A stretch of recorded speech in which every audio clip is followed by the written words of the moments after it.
BHDC 111 इकाई 14 जगदीश चंद्र माथुर और उनके नाटक तथा एकांकी।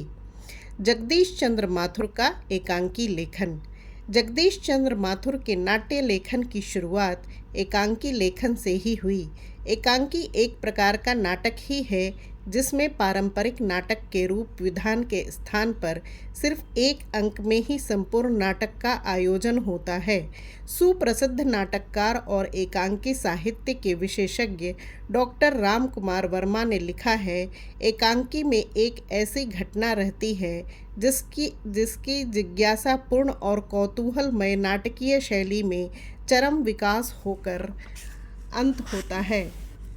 वहीं डॉक्टर रामचरण महेंद्र के अनुसार एकांकी न तो बड़े नाटक का संक्षिप्त रूप है, न कहानी, न संभाषण, अतः नाटक प्रबंध काव्य या महाकाव्य के सामने विस्तृत है तो एकांकी मुक्तक के समान है।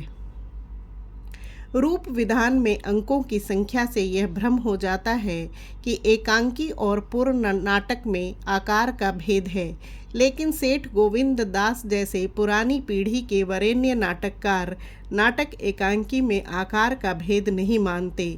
उनका मत है एकांकी छोटी ही हो यह जरूरी नहीं, वास्तविक भिन्नता इन दोनों के परिवेश और आयाम के संकोच विस्तार की है। आकार में बड़ा होकर भी एकांकी एकत्व की सीमा के बाहर नहीं जा सकती, जबकि नाटक में बहुत्व रहा करता है। जीवन के एक ही पहलू की अल्प समय में स्पष्ट एवं प्रभावी झांकी एकांकी है, जो बहुलता जटिलता प्रासंगिक गतिविधियों का अंकन नाटक में होता है। जगदीश चंद्र माथुर ने सन 1936 में अपना पहला एकांकी मेरी बांसुरी लिखा था और उनके एकांकी नाटकों का पहला संकलन सन 1946 में प्रकाशित हो गया था, जिसका शीर्षक भोर का तारा था। उनके कुल 3 एकांकी संकलन प्रकाशित हुए, जिनका विवरण निम्न है। भोर का तारा 1947। इस संकलन में मकड़ी का जाला, कलिंग विजय, खंडहर, रीढ़ की हड्डी और भोर का तारा एकांकी संकलित थे। दूसरा नटखट एकांकी ओ मेरे सपने 1953, खिड़की की राह, कबूतर खाना, घोंसले, भाषण और ओ मेरे सपने एकांकी संकलित थे।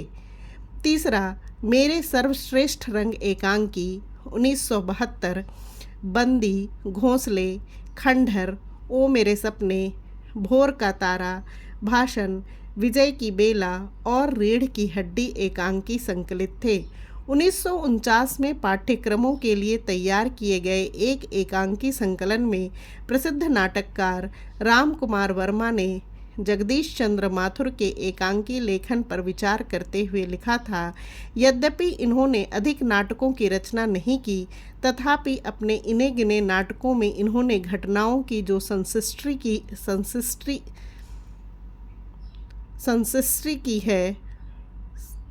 की है वह जीवन के सत्य को उभारने में अत्यंत मर्म स्पर्शनी हो गई है। इन्होंने ऐतिहासिक और सामाजिक कथानकों में समानता से सफलता प्राप्त की है। जीवन में संयम और नियमन के ये विशेष समर्थक हैं और इस प्रकार इन नाटकों में जीवन के वस्तुवाद की तीखी आलोचना है। इनके नाटकों में अधिकतर गंभीर वातावरण रहता है और ये पात्रों को अत्यंत संयत ढंग से घटनाओं में प्रवेश कराते हैं।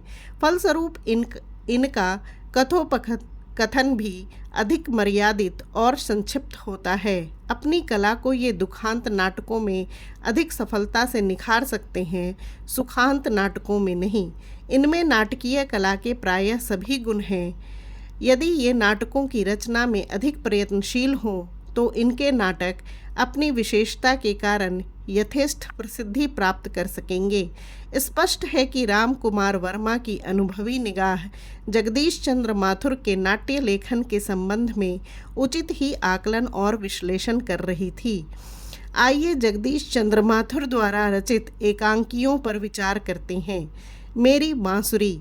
जगदीश चंद्र माथुर ने अपने इस प्रारंभिक एकांकी में दो नवयुवकों के चरित्रों के द्वारा आधुनिक जीवन सभ्यता की विकृतियों को उजागर करने की कोशिश की है।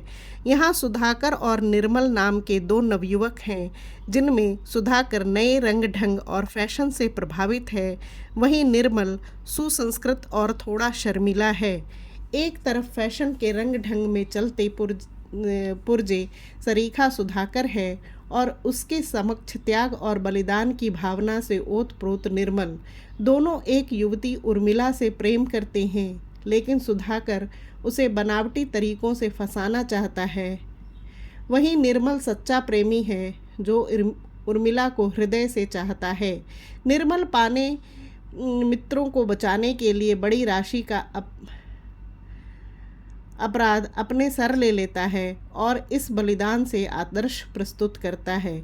वस्तुतः जगदीश चंद्र माथुर इस एकांकी में अंग्रेजी फैशन और नए जमाने के चाल चलन से प्रभावित युवाओं पर तीखा व्यंग करते हैं। मकड़ी का जाला। इस सामाजिक एकांकी में जगदीश चंद्र माथुर उच्च वर्ग के धनी व्यक्ति का चित्र प्रस्तुत करते हैं, जिसे वर्ग चरित्र भी कहा जा सकता है। वे इस व्यक्ति के माध्यम से मशीन जैसे हो चुके मनुष्य की नियति पर व्यंग करते हैं, जो धन कमाने को ही जीवन का एकमात्र उद्देश्य समझता है। वह अपनी नैसर्गिक भावनाओं को दबाकर धन के लिए समर्पित होना आवश्यक समझता है, लेकिन माथुर बताते हैं कि भौतिक उन्नति के बावजूद मनुष्य अपनी कल्पनाओं और विचारों को हमेशा दबा नहीं सकता। इसका शीर्षक अत्यंत व्यंजक बन गया है, जो मकड़ी के बहाने मनुष्य के नियति पर व्यंग करता प्रतीत होता है। यह सामाजिक एकांकी मनुष्य जीवन के वास्तविक और व्यापक उद्देश्यों के महत्व को दर्शाता है। कलिंग विजय माथुर जी का प्रसिद्ध एकांकी है, जिसे विद्यालयों में खूब पढ़ाया जाता रहा है। यह एकांकी सम्राट अशोक के जीवन की एक महत्वपूर्ण घटना पर आधारित है, जिसमें अपनी प्रेयसी रेखा की आकांक्षा की पूर्ति के लिए वह पड़ोसी राज्य कलिंग से युद्ध कर उसे जीत लेता है। विजय के बाद युद्ध की हिंसा तथा रेखा के प्रेम पाश की निरर्थकता को समझकर अशोक विश्व प्रेम और अहिंसा को अपना लेता है। यहाँ माथुर प्रेम के व्यष्टिगत संकुचन और अपने नायक को मुक्त कर समष्टिगत भावभूमि पर ले जाने के लिए कलात्मक ढंग से रचना करते हैं।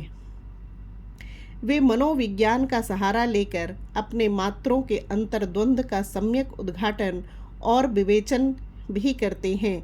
रेखा और कलिंग देश की राजकुमारी के समक्ष अशोक का व्यक्तित्व दुर्बल प्रतीत होता है, किंतु अपने वैराग्य और धर्म मार्ग पर चलने के संकल्प से अंततः उसका प्रभाव उद्घाटित होता है। खंडहर। साधारण लोगों के मामूली स्वप्न भी पूरा न कर पाने की ट्रेजेडी इस एकांकी को यादगार बनाती है। नंदलाल और मकबूल अहमद अपनी सुनहरी यादों में जीने वाले मामूली क्लर्क हैं, जिनका जीवन रोजमर्रा के तनावों से खंडहर जैसा हो चुका है।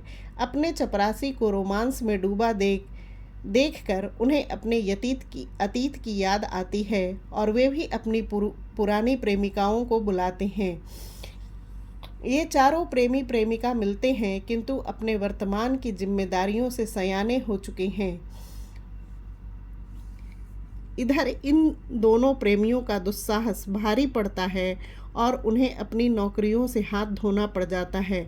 नाट्य आलोचक सत्येंद्र कुमार तनेजा के अनुसार खंडहर माथुर का सर्वप्रिय एकांकी रहा है। इस एकांकी की ताजगी के पीछे माथुर की अपनी जिंदगी, दफ्तरी परिवेश और वहाँ बनते बिखरते सपनों का असर है। रीढ़ की हड्डी यह भी एक सामाजिक विषय पर लिखा गया एकांकी है, जिसमें विवाह के लिए वर तथा वधू की परीक्षा लेने सरीखी हरकतों पर व्यंग है। इधर के परिप्रेक्ष्य में इसे पितृसत्तात्मक मनोसंरचना पर व्यंग भी कहा जा सकता है। माथुर जी बताते हैं कि वर जब वधू को देखने जाता है तो कैसी कैसी परीक्षा लेता है, दूसरी तरफ अपने तमाम ऐब छिपाता चलता है। जब यही वर महोदय कन्या छात्रावास के आसपास भटकने के कारण अपमानित होते हैं, तब उन्हें एक नौकरानी के पैर पकड़कर माफ़ी भी मांगनी पड़ती है। वस्तुतः समाज में फैली छोटी समझी जाने वाली अनेक बुराइयों को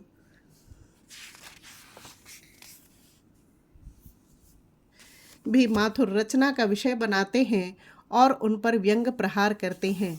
एकांकी की नायिका उमा बेहद प्रभावशाली चरित्र है, जो अपनी तेजस्विता में अविस्मरणीय है। निम्न संवादों में उसका तेज निखर कर आया है। उमा: जी हाँ, मैं कॉलेज में पढ़ी हूँ। मैंने बीए पास किया है। कोई पाप नहीं किया, कोई चोरी नहीं की, और ना आपके पुत्र की तरह ताक झांक कर कायरता दिखाई है। मुझे अपनी इज्जत, अपने मान का ख्याल तो है, लेकिन इनसे पूछिए ये किस तरह नौकरानी के पैरों पड़कर अपना मुंह छिपाकर भागे थे। गोपाल प्रसाद खड़े होकर गुस्से में: बस हो चुका। बाबू राम स्वरूप, आपने मेरे साथ दगा की। आपकी लड़की बीए पास है और आपने मुझसे कहा था सिर्फ मैट्रिक तक पढ़ी है। लाइए, मेरी छड़ी कहाँ है? मैं चलता हूँ। छड़ी ढूंढ कर उठाते हैं। बीए पास? ओफो, गजब हो जाता। झूठ का भी कोई ठिकाना है। आओ बेटे, चलो दरवाजे की ओर बढ़ते हैं। उमा: जी हाँ, जाइए, ज़रूर चले जाइए, लेकिन घर जाकर जरा यह पता लगाइएगा कि आपके लाडले बेटे की रीढ़ की हड्डी भी है या नहीं, यानी बैकबोन। भोर का तारा। भोर का तारा जगदीश चंद्र माथुर का प्रसिद्ध एकांकी है, जिसमें कवि और भावुक हृदय शेखर का चरित्र प्रधान है। शेखर अपनी प्रेयसी छाया के प्रेम में खोया रहने वाला प्रेमी है और उसकी प्रेरणा से एक महाकाव्य की रचना में भी सन्नद्ध है। गुप्त साम्राज्य की पृष्ठभूमि में लिखे गए इस एकांकी में बड़ा मोड़ तब आ जाता है जब देश पर बाहरी ताकतों का हमला होता है और राष्ट्र की रक्षा के लिए शेखर कवि कर्म छोड़कर रणभूमि की ओर अग्रसर होता है। कलाकार के द्वंद्व से भी अधिक यहाँ कलाकार से पहले मनुष्य के समक्ष माथुर उसके नागरिक और देश के प्रति कर्तव्य पर सवाल उठाते हैं। खिड़की की राह। रेडियो नाटक की तकनीक पर लिखे गए इस एकांकी में व्यंग के साथ हास्य का भी पुट मिलता है। नाटक की नायिका उर्मिला अत्यंत सबल चरित्र के रूप में आती है। वह अपने भावी पति प्रवीण के अंतर्विरोधों को पहचान जाती है और दूसरी तरफ विवाह से बचने के लिए घर से भाग रहे एक संगीत शिक्षक दिलीप को अंततः उर्मिला से ही कुछ विचित्र परिस्थितियों में विवाह के लिए तैयार होना पड़ता है। उसकी स्थिति अत्यंत दारुण और मार्मिक हो जाती है। खिड़की यहाँ स्वतंत्र विचारों की प्रतीक बन गई है। कबूतर खाना। इस एकांकी में माथुर ने एक तरफ पति पत्नी के संबंधों के तनावों को रखा है और उनके साथ प्रकारांतर अफसरशाही का थोथापन भी उभार दिया है। एकांकी के वातावरण को प्रभावी बनाने के लिए संगीत और चित्र जैसी कलाओं का सहारा इसे विशिष्ट बनाता है। इस एकांकी के अंत में आया यह वाक्य जैसे समूची कथा स्वयं कह देता है: जिंदगी पथरीली चट्टानों और रस भरे बादलों का संयोग है। ओ मेरे सपने। तीन दोस्तों मगनचंद, सूरजभान और गोपी चंद्र ऐसे नवयुवक हैं जो अवकाश पाकर कॉफ़ी हाउस में मिलते रहते हैं। उनकी बातों में अक्सर फिल्मी संसार होता है, जिसमें अपने सपनों की दुनिया भी शामिल हो गई है। धीरे धीरे इनकी बातों में विमल भी सम्मिलित होने लगता है और इन तीनों का विमल के घर भी आना जाना होता है। ये तीनों विमल की युवा पत्नी सरिता में अपने सपनों की नायिका को खोजने की कोशिश करने लगते हैं। सरिता आधुनिक, समझदार और मानवीय धरातल परिस्थितियों को देखने वाली उदार महिला है। अंततः तीनों को वस्तु स्थिति का संज्ञान होता है।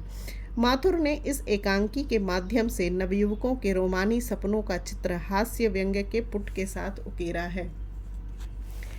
बंदी।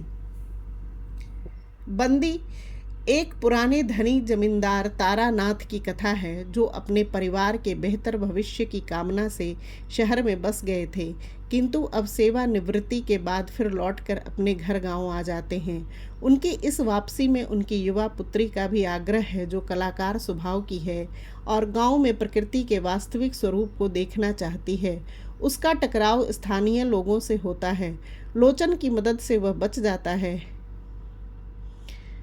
किंतु तब तारानाथ फिर शहर जाने का निर्णय लेते हैं।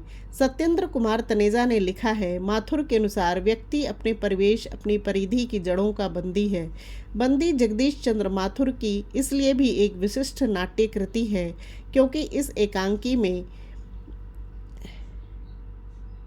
एकांकी के नाट्यालेख की संरचना को पुष्ट और प्रभावी परिप्रेक्ष्य देने की वजह से उन्होंने वामपंथी विचारधारा को सुविधानुसार अपनाया है। वीरेन लोचन चेतराम के व्यक्तित्व की रेखाएं और आचरण की कार्य पद्धति को प्रगतिशील दृष्टिकोण के अनुरूप प्रस्तुत किया गया है। एकांकी के अंत में आया लोचन का एक संवाद बताता है कि माथुर जी इस पलायन के बावजूद निराश नहीं हैं। उनका एक पात्र अभी भी गांव में रहकर मुक्ति का स्वप्न देख रहा है। मैं जानता हूँ कि कौन सी जंजीरें हैं जो इन्हें बंद किए हैं, जा रहे हैं वे लोग, और मैं बता भी न पाया। कैसे बताऊं कि यह कुदाली और ये मेहनत कश हाथ, यही वे तिलिस्म है जिसमें धरती को भेद पाता हूँ। ये मेरी आज़ाद दुनिया के संदेश वाहक हैं। यही वह वाणी है जो मुझे गरीबी के लोक में अपनापन देती है। रुक रुक कर तुम लोग जा रहे हो, बच कर भाग रहे हो, लेकिन मैं अकेला हूँ? विश्व संपूर्ण स्वकर अकेला ही सही, लेकिन बंदी तो नहीं। वस्तुतः जगदीश चंद्र माथुर अपने एकांकी नाटकों में सामाजिक विषयों को उठाते हैं। अंग्रेजी औपनिवेशिकता से मुक्त होकर स्वतंत्रता की तरफ बढ़ रहे राष्ट्र के समाज में व्याप्त संकुचन और बुराइयां भी माथुर को इन एकांकियों की प्रेरणा देती है।